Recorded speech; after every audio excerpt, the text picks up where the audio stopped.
আমি আসছি নারায়ণগঞ্জ বন্দর থানা থেকে আসছি। আমি কি সেই কাজ করি স্যার, আমার আর্থিক অবস্থা দুর্বল। তো এই সরকারি মেডিকেল এসে আপনার আজকে 3 মাস ধরে ঘুরতেছি, আপনার সিরিয়াল দিব কইয়া খালি ডেট দেয়। তো এখন মেশিন নষ্ট, এখানে মেশিন নষ্ট, ঢাকা মেডিকেল কলেজ হাসপাতাল মেডিকেল নষ্ট।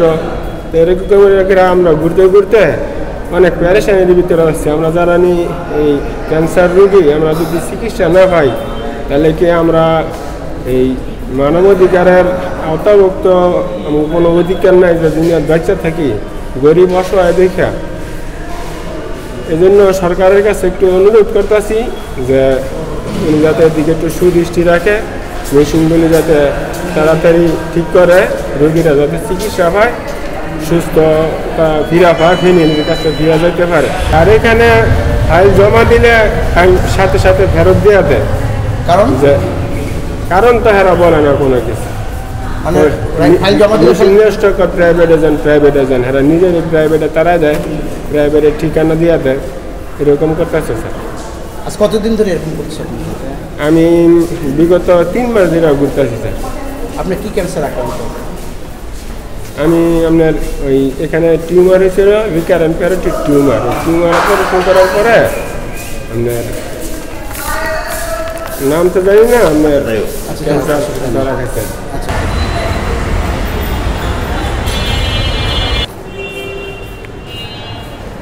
আমার ছেলের লাঞ্চ ক্যান্সার, ওই কেমো ডেকেয়ারে কেমো শেষ করছি, এখন হাইড্রোজেন কেমো 1 তারিখ থেকে জমা দিয়ে ঘুরতেছি। তো আজকে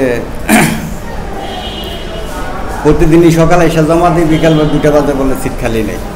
সিটে গেলে সিট কিছু খালি পাওয়া যায়, হয়তো দেখা যায়, কিন্তু এরা খালি দিতে পারে না। পরে এখন বুকিং লেখাইলাম, কেবিনে থেকে নিলাম আর কি। আমাদের এখানে তো আমরা যে সার্ভিস দিই, আসলে ওই আমরা আউটডোরে প্রতিদিন 1000 রোগীর সার্ভিস দিই। আমরা প্রতিদিন আউটডোরে প্রতিদিন আমরা 1000 রোগীকে দেখি, সব নতুন রোগী না, কিছু নতুন কিছু পুরাতন মিলায়। আর আমরা ইনডোরে 500 রোগীর সার্ভিস দিই। এছাড়া প্রতিদিন আমরা 350 রোগীর ডে কেয়ার বেসিসে কেমোথেরাপি দিই, যেগুলো ভর্তি হয় না, এসে কেমোথেরাপি দিয়ে চলে যায়। আর রেডিওথেরাপি তো গত বললাম যে ডিসেম্বরে 21 তারিখ রেডিওথেরাপি বন্ধ আছে, আশা করছি আমরা এই সপ্তাহে চালু করতে পারবো, যেটা আজকে উদ্বোধন হয়েছে এটা দিয়ে। ক্যান্সারের চিকিৎসা মূলত 3টা, আপনি জানেন। একটা রেডিওথেরাপি, একটা কেমোথেরাপি, একটা সার্জারি। সার্জারি এখানে চার্জ 1000 টাকা, আর রেডিওথেরাপি চার্জ পার এক্সপোজার 200 টাকা। যদি একটা রোগীর 25টা এক্সপোজার লাগে 5000 টাকা লাগে, 50টা এক্সপোজার লাগে 10,000 টাকা লাগে, এরকম চার্জ। আর কেমোথেরাপির জন্য আমাদের ম্যাক্সিমাম কেমোথেরাপি যেগুলো কেমোথেরাপি ওষুধ সব সাপ্লাই দেওয়া হয়। কিছু টার্গেট থেরাপি আছে। টার্গেট থেরাপি বলতে বোঝায় যে কোনো ক্যান্সারের একটু হায়ার টেস্ট করে বোঝা যায় কোন স্পেসিফিক কাজ করে, টার্গেট থেরাপি বলি বা ইমিউনোথেরাপি বলে। এগুলো কস্টলি ওষুধ, এগুলো আমাদের গভর্নমেন্ট থেকে সাপ্লাই সুযোগ কম, এগুলো তারা কিনতে হয়। কিন্তু বেশিরভাগ যে কেমোথেরাপি যেটা সবাইকে দেওয়া হয় সে সাপ্লাই আছে।